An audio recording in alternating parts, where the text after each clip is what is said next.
On Global Television News Prime, President Tinubu approves measures to enhance defined benefit scheme. In business, Indian refiners increase crude imports from Nigeria after Russia ban.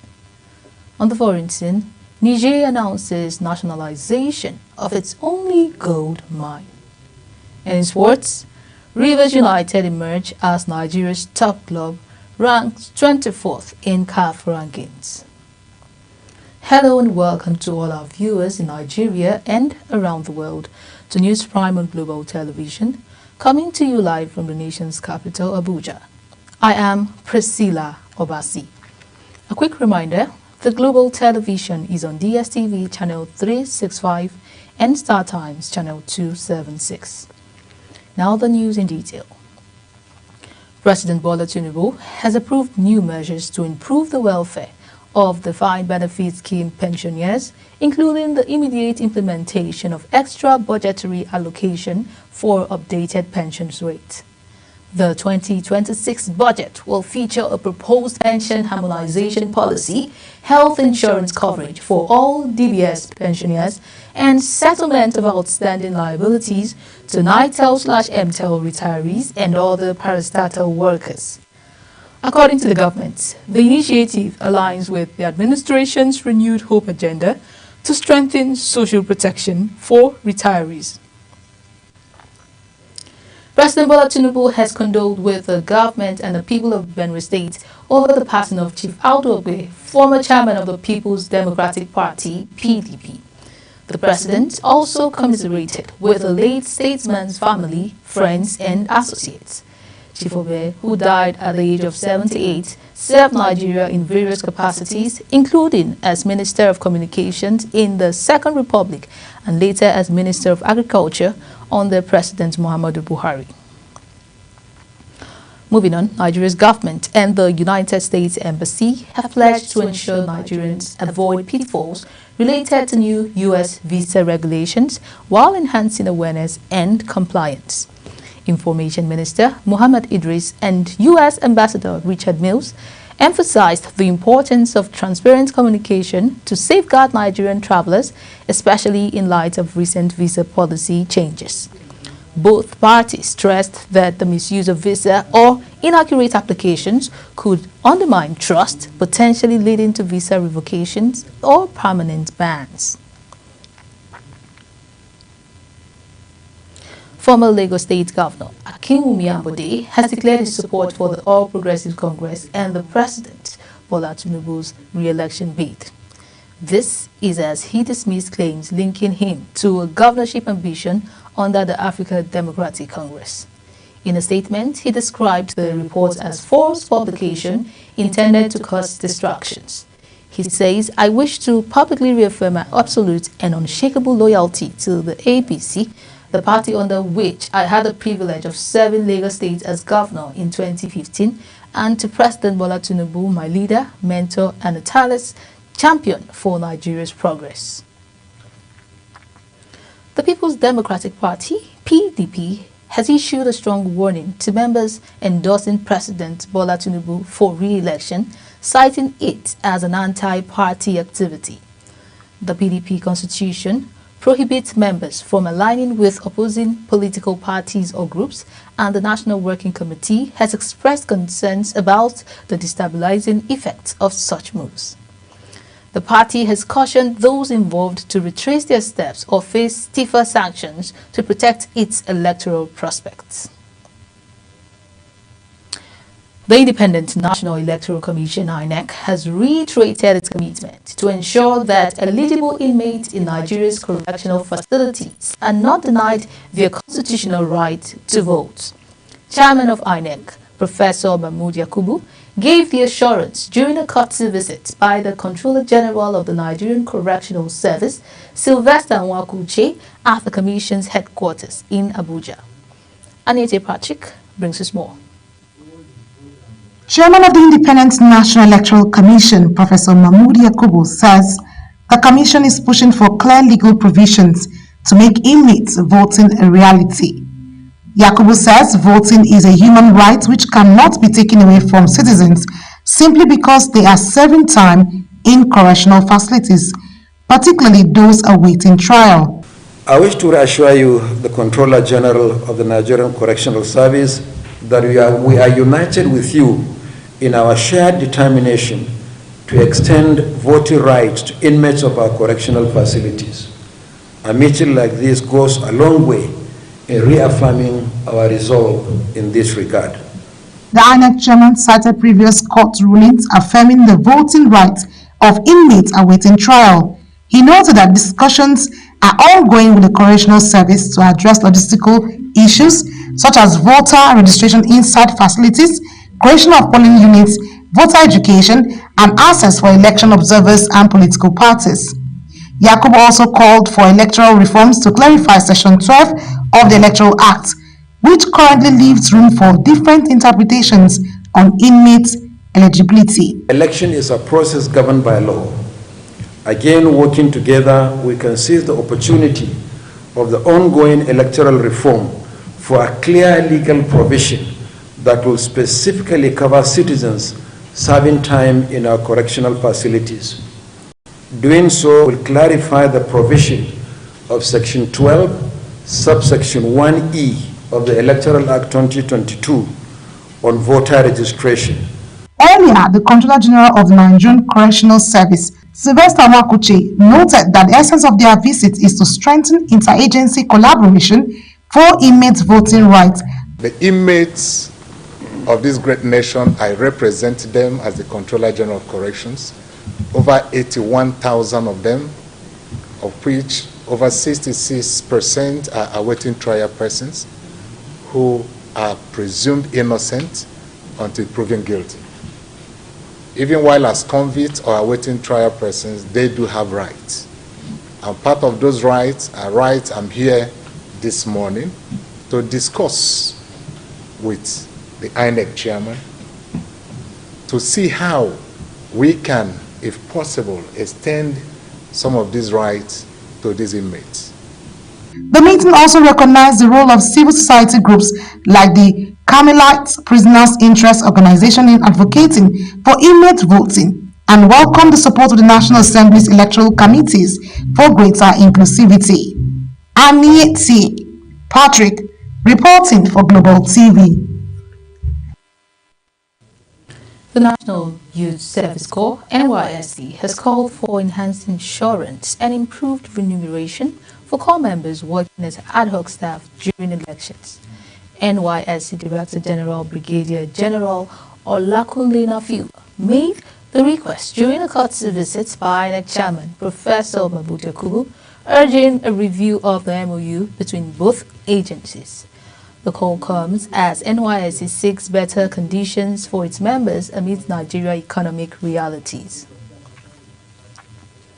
The federal government has launched a task force under the National Agency for Food and Drug Administration and Control, NAFDAC, to combat the production and distribution of counterfeit medicine and unsafe foods across Nigeria.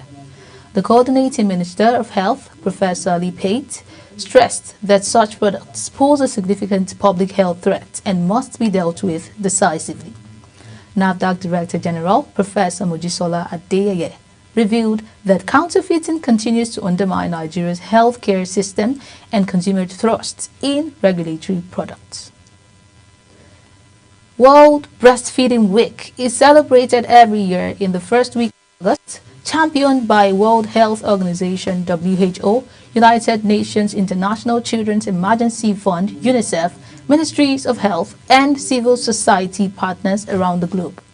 Our correspondent, Zara Nasiru, takes a look at the importance of the week. The theme for this year is Investment in Breastfeeding and Invest in the Future. World Breastfeeding Week is a time to recognize breastfeeding as a powerful foundation for lifelong health, development, and equity. Medical experts say breastfeeding boosts cognitive development, strengthens economies, and sets children up with healthy beginnings. Some Muslim mothers interviewed share their experiences on the importance of breastfeeding their babies. One, it makes the baby smart. Secondly, it makes the baby grow very well. and more of it, it reduced some costs like nanny, and all those Cerelac are expensive. And it's a natural food from God to them. Without money, you can breastfeed your baby anywhere, anytime, at your convenience, because you are not paying for it, just like a free gift. Whether you breastfeed or not, the breast will surely suck. Like my daughter doesn't suck directly, but she breastfeeds. We're on exclusive breastfeeding, but she doesn't suck directly. She reads. Breastfeeding is cheaper, it is easier, and your baby tends to get all the nutrients he or she is supposed to get as a baby. Actually, my two babies have been doing exclusive for them, including this one. So I definitely, pregnancy will even make the breast to go down. So what's the need of preventing it? To me, breastfeeding is the best way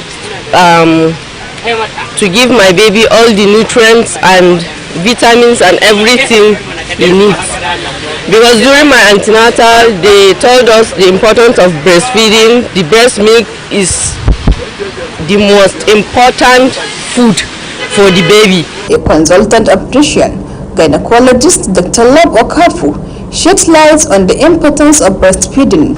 Breastfeeding is a total nutritional package. It's very important because it provides nutrition for the baby. The baby is healthier, the brain develops better. Also, it prevents early childhood diseases like diarrhea diseases.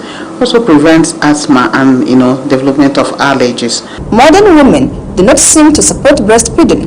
Dr. Love Okafu speaks on the implications. The implication is that you don't have a healthy baby. Your baby comes down very sick all the time. You are in and out of hospital because the baby is vomiting, the baby is having diarrhea diseases. Okay, academically, so the babies, they don't do well. Okay, a healthy baby is a baby that goes to school. The baby becomes healthy, does not miss classes. They go to anything that all their mates they are doing. So breastfeeding is as old as man, and the theme for this year's commemoration makes a strong case for stakeholders to prioritize investment in this gift of nature. Zahra Nasser, reporting for Global TV News. The West Africa Examination Council, WAEC, has released revised results for the 2025 West African Senior School Certificate Examination following a grading error that affected candidates' performance. WAEC head Dr. Amos Dangote admitted that the mistake in scoring English language and other subjects had held due to inaccurate results, but assured the public that corrections had been made. The revision now shows 91.14% of candidates obtained credit in at least 5 subjects, including English and mathematics. It was a night of glamour, unity and celebration as political heavyweights and notable figures converged in Abuja to mark the 50th birthday of Ogumba Uche Nwosu, in-law to former Imo State Governor Rochas Okorocha. The Golden Jubilee drew Nigeria's most influential leaders, cutting across party lines. Our correspondent Kikelomo Okere was there for Global Television.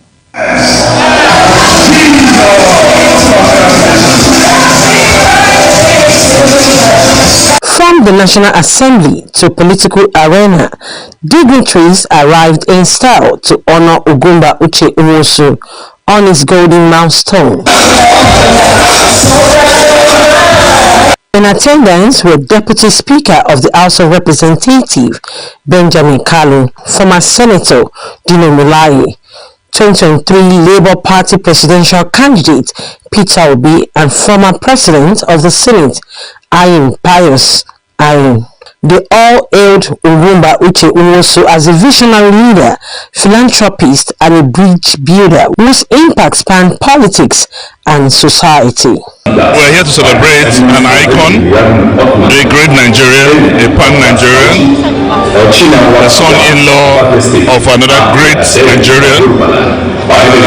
All I wish Uche is I'm welcoming him into the 5th club, or the 5th floor, and I wish him all the best. And I know that there are better days ahead for him by the grace of God.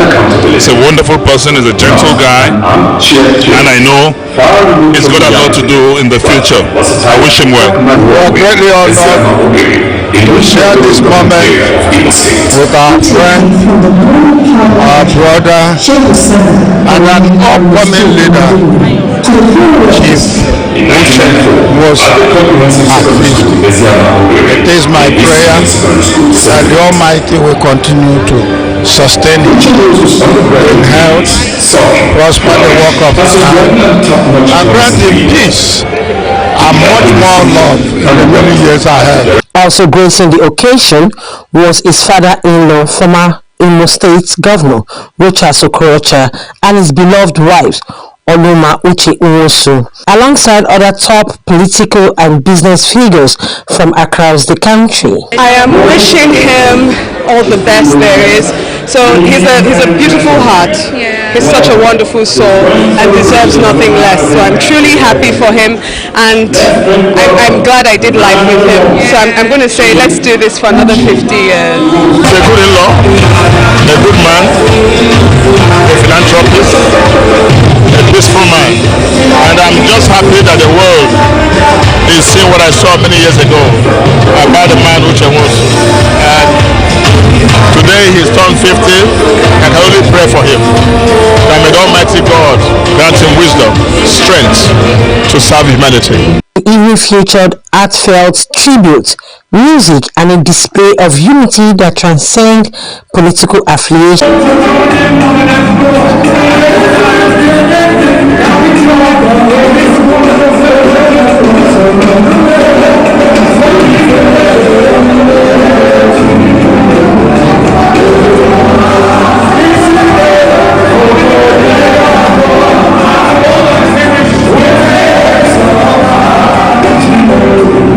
In his remark, the celebrant expressed deep gratitude to God, his family, and all well-wishers for making the day a memorable one.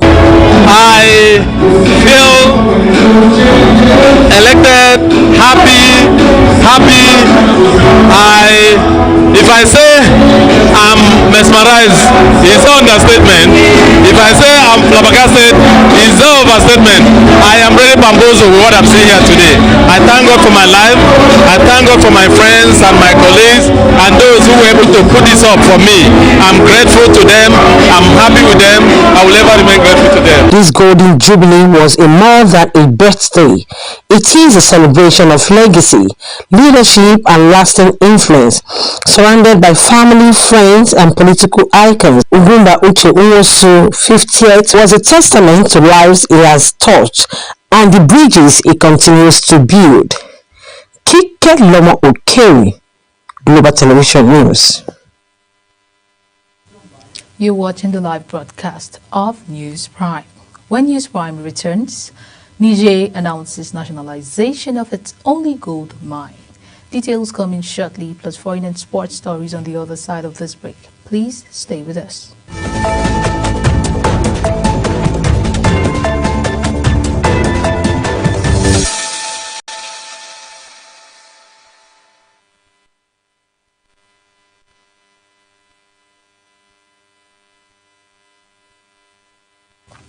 Welcome back. Thank you very much for staying with us. If you're just tuning in, this is News Prime and Global Television. Now we're on the business news, where Niger military government has nationalized the country's only industrial gold mine, accusing its Australian operator, McKinnell Resources, of breaching agreements. The move is part of a broader effort by the junta to increase state control over the country's natural resources after it took power in a 2023 coup. The nationalization follows a series of complaints about the mine's mismanagement, including failure to invest in promised improvement and workers' safety concerns. U.S. President Donald Trump and Russian President Vladimir Putin are set to meet in Alaska on August 15 to discuss peace proposal for the ongoing war in Ukraine. Trump has suggested that the Ukraine may need to cede territory to Russia as part of a peace deal, a proposal that has raised concern among European leaders and Ukrainian allies. Despite growing pressure and specifics of the peace talks remains fluid, with Ukrainian President Zelensky yet to agree to any territorial concession. Meanwhile, Ukrainian President Volodymyr Zelensky has warned that peace talks between Donald Trump and Vladimir Putin in Alaska will be meaningless without Ukraine's participation. And in sports, Rivers United have been ranked 24th in Africa with 14 points, making them Nigeria's highest placed club in the latest CAF rankings released ahead of 2025-2026 continental season. The Port Harcourt side has been the country's most consistent performer in CAF competition in recent years, while Enyimba, despite its illustrious history, placed 35th with 7 points after a string of underwhelming campaigns. The rankings, determined by clubs' performances over past 5 seasons with greater emphasis on recent results, comes just before the preliminary draw for the CAF Champions League and Confederation Cup in Tanzania. Manchester United have officially confirmed the signing of Slovenian striker Benjamin Sesko and RB Leipzig on a 5-year deal, making him the club's third forward acquisition of the transfer window. The 22-year-old arrival completes a major reshaping of the Red Devils attack ahead of the new season. The club says the move is subject to registration. And as Global Television News Prime comes to an end, let us take a look at our top stories. We told you President Bola Tinubu has approved new measures to improve the welfare of defined benefit scheme pensioners, including the immediate implementation of extra budgetary allocation for United and updated pensions rates. In business, we told you India state refiners, the India Oil Corporation Limited and Bharat Petroleum Corporation Limited, have stepped up crude purchases from Nigeria and other suppliers to replace Russian oil bought by recent sanctions. On the foreign scene, we told you Niger's military government has nationalized the country's only industrial gold mine, accusing its Australian operator McKinnell Resources of breaching agreements. And finally, in sports, Rivers United have been ranked 24th in Africa with 14 points, making them Nigeria's highest placed club in the latest CAF rankings, released ahead of the 2025-2026 continental season. And that is it on Global TV News Prime. A quick reminder that Global Television is on DSTV channel 365 and Star Times channel 276. Kindly follow us across all our social media platforms now showing on your screen using the handle @GlobalTVNG. I am Priscilla Obasi. Thank you very much for watching. Good evening.